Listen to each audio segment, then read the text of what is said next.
தமிழ்நாட்டை பொறுத்தவரையில் 2026 சட்டமன்ற தேர்தலில் எந்த கட்சி ஆட்சி அமைக்கும், எந்த கட்சிக்கு மக்கள் ஆதரவு இருக்கிறது, எத்தனை தொகுதிகளில் திமுக மற்றும் அதிமுக கூட்டணி வெற்றி பெறும் உள்ளிட்டவை குறித்து ஒரு பிரபல நிறுவனம் நடத்திய கருத்து கணிப்பானது முடிவுகளை வெளியிட்டுள்ளது.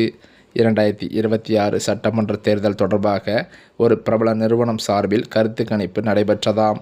அதில் ஆளும் கட்சியான திமுக ஆட்சியின் போது தமிழக அரசின் செயல்பாடுகள் பற்றி நடத்தப்பட்ட ஒரு முக்கியமான கருத்து கணிப்பு தான் தற்போது அரசியலில் பரபரப்பை ஏற்படுத்தியிருக்கிறது. அதாவது இந்த கருத்து கணிப்பின் முடிவுகள் திமுகவுக்கு வலிமையான மக்கள் ஆதரவு இருப்பதை காட்டுகின்றன. முதலமைச்சர் மு.க.ஸ்டாலின் தலைமையில் இயங்கும் அரசின் செயல்பாடுகள் குறித்து பொதுமக்கள் மதிப்பீடு செய்யும் விதமாக நடத்தப்பட்ட இந்த கணிப்பில் 49% பேர் தங்களின் திருப்தியை தெரிவித்துள்ளனர்.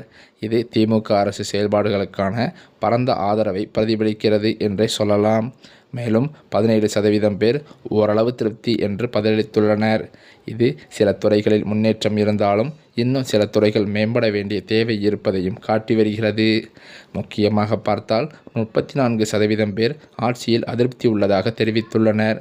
இவர்களில் பலர் குறிப்பிட்ட கொள்கைகள் மற்றும் முடிவுகளுக்கு எதிர்ப்பு தெரிவித்து வருகின்றனர். இதன் மூலம் ஆட்சியில் உள்ளதற்கான விமர்சனங்களும் எதிர்பார்ப்புகளும் ஒரு சேர பிரதிபலிக்கின்றன. திமுக கூட்டணி 164 இடங்களில் வெற்றி பெறும் என கணிக்கப்பட்டுள்ளது. அதே சமயம் தற்போது சட்டமன்ற தேர்தல் நடைபெறுமானால் திமுக கூட்டணி 164 இடங்களில் வெற்றி பெறும் என இந்த கருத்து கணிப்பு தெரிவிக்கிறது. மேலும் இதற்கு மாறாக அதிமுக கூட்டணி 70 இடங்களுக்கு மட்டுமே வெற்றி பெறும் என்றும் தெரிவிக்கப்பட்டுள்ளதாம்.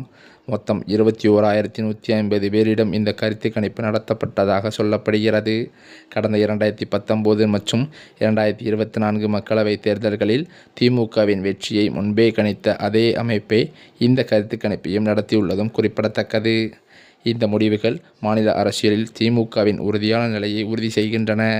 இதனால் எதிர்க்கட்சிகள், குறிப்பாக அதிமுகவும் தேசிய ஜனநாயக கூட்டணியும் தங்கள் தேர்தல் திட்டங்களை மீண்டும் யோசிக்க வேண்டிய கட்டாய நிலை உருவாகியிருக்கிறது. இதையெல்லாம் வைத்து பார்க்கும்போது தற்போது திமுக அரசு எதிர்வரும் 2026 சட்டமன்ற தேர்தலுக்கு முன்னேற்பாடு செய்து வரும் நிலையில் உளவுத்துறையை வைத்து வேட்பாளர் மதிப்பீடு மற்றும் வாக்காளர் மனநிலையை கணிக்க திட்டமிட்டிருக்கிறதாம். இதில் வலிமையான தொகுதிகள் மற்றும் போட்டி நிறைந்த தொகுதிகள் ஆகியவை அடையாளம் காணப்பட இருக்கிறது.